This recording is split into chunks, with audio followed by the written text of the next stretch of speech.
시청자 여러분 안녕하십니까?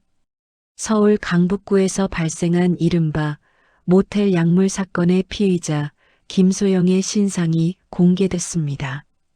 경찰에 따르면 피의자는 수면제 계열 약물을 이용해 남성들에게 음료를 먹인 뒤 범행을 저지른 혐의를 받고 있습니다. 현재까지 확인된 피해자는 여러 명이며 이 가운데 일부는 사망하거나 중태에 빠진 것으로 알려졌습니다. 서울 북부지검은 강력 범죄 피의자인 김소영의 이름과 나이, 얼굴을 공개했습니다.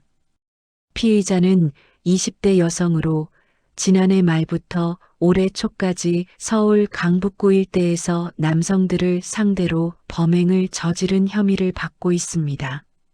수사기관에 따르면 김소영은 피해자들에게 음료나 술을 건네면서 수면제 계열의 약물을 몰래 섞은 것으로 조사됐습니다.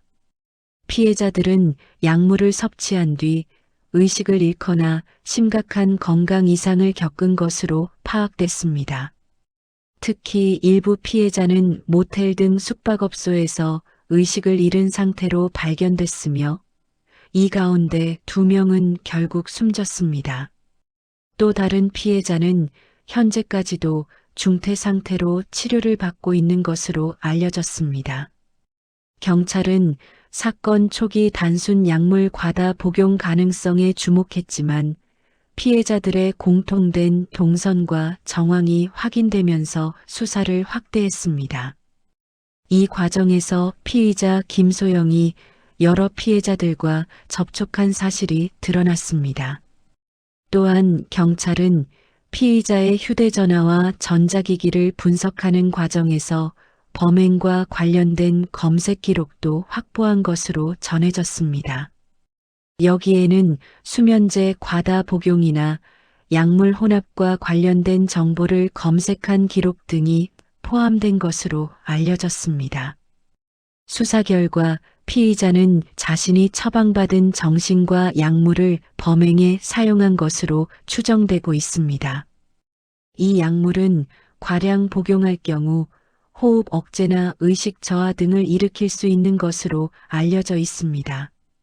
경찰은 이러한 정황을 토대로 김소영에게 살인과 특수상해 혐의 등을 적용해 검찰에 송치했습니다. 또한 추가 피해 가능성도 배제하지 않고 수사를 계속하고 있습니다. 현재까지 확인된 피해자는 여러 명에 이르는 것으로 전해졌으며 경찰은 비슷한 수법의 사건이 더 있을 가능성도 살펴보고 있습니다. 한편 이번 사건은 온라인에서도 큰 파장을 일으키고 있습니다. 특히 범행 수법과 피해 규모가 알려지면서 시민들의 불안감도 커지고 있는 상황입니다. 경찰은 시민들에게 낯선 사람이 건네는 음료나 음식은 주의해야 한다며 각별한 경계를 당부했습니다. 지금까지 사건의 주요 내용 전해드렸습니다.